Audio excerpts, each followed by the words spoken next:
Hi, boost ബൈറ്റ്സിലൂടെ ഇന്ന് നമ്മൾ സംസാരിക്കാൻ പോകുന്നത് പ്രോക്രാസ്റ്റിനേഷനെ പറ്റിയാണ്. എന്താണ് ഈ പ്രോക്രാസ്റ്റിനേഷൻ? നമ്മളിൽ പലരും നമ്മുടെ ലൈഫിൽ ചെയ്യുന്ന കാര്യം തന്നെയാണിത്. ചില കാര്യങ്ങൾ നമ്മൾ നാളെ ചെയ്യാം, കുറച്ച് കഴിഞ്ഞ് ചെയ്യാം എന്ന് പറഞ്ഞ് നീട്ടിവെക്കില്ലേ? ഇതിനെയാണ് പ്രോക്രാസ്റ്റിനേഷൻ എന്ന് പറയുന്നത്. ഒരു പുതിയ ശീലം തുടങ്ങണം, അല്ലെങ്കിൽ എന്തെങ്കിലും ഒരു വർക്ക് കംപ്ലീറ്റ് ചെയ്യാനുണ്ട്, പക്ഷെ മടി കാരണം പിന്നത്തേക്ക് മാറ്റിവെക്കുന്നവരാണോ നിങ്ങൾ?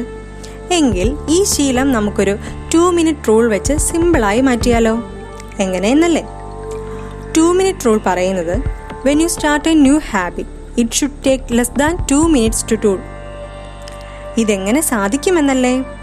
ഉദാഹരണത്തിന്, നിങ്ങൾ റീഡിംഗ് ഹാബിറ്റ് തുടങ്ങാൻ ആഗ്രഹിക്കുന്നവരാണെങ്കിൽ ഉറങ്ങുന്നതിന് മുമ്പ് ഒരു ബുക്കിൻ്റെ ഒരു പേജ് മാത്രം വായിക്കുക. ഈ ഐഡിയ നമ്മുടെ ഹാബിറ്റ്സിനെ ഈസിയാക്കും. ഇതൊരു പവർഫുൾ സ്ട്രാറ്റജിയാണ്. കാരണം നിങ്ങൾ ശരിയായ കാര്യങ്ങൾ ചെയ്തു തുടങ്ങുമ്പോൾ അത് കണ്ടിന്യൂ ചെയ്യാനും നിങ്ങൾക്ക് ഈസി ആയിരിക്കും. അരമണിക്കൂർ മെഡിറ്റേഷൻ ചെയ്യാനല്ലേ പ്രയാസമുള്ളൂ, 2 മിനിറ്റ് ചെയ്യാൻ പ്രയാസമില്ലല്ലോ. ഈ 2 മിനിറ്റ് റൂൾ ശരിക്കും ഒരു മെൻ്റൽ ട്രിക്കാണ്. നിങ്ങൾക്കറിയാം നമ്മുടെ ലക്ഷ്യം ഈ 2 മിനിറ്റിനേക്കാൾ കൂടുതൽ ചെയ്യുക എന്നതാണ്.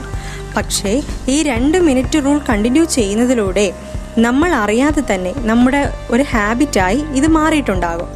ഒരു പേജ് വായിച്ചു കൊണ്ടിരുന്ന നിങ്ങൾ കൂടുതൽ വായിക്കാൻ തുടങ്ങുന്നതായും 2 മിനിറ്റ് മെഡിറ്റേഷൻ ചെയ്യാനിരുന്ന നിങ്ങൾ അറിയാതെ തന്നെ മെഡിറ്റേഷൻ ടൈം കൂട്ടുകയും ചെയ്യും. നമ്മുടെ ഡെയിലി ലൈഫിൽ നിങ്ങൾ മടി കാരണം മാറ്റിവെക്കുന്ന ഓരോ കാര്യങ്ങളിലും ഈ ട്രിക്ക് ഒന്ന് പരീക്ഷിച്ചു നോക്കൂ. അടുത്ത ടോപ്പിക്കായി നമുക്ക് നാളെ കാണാം.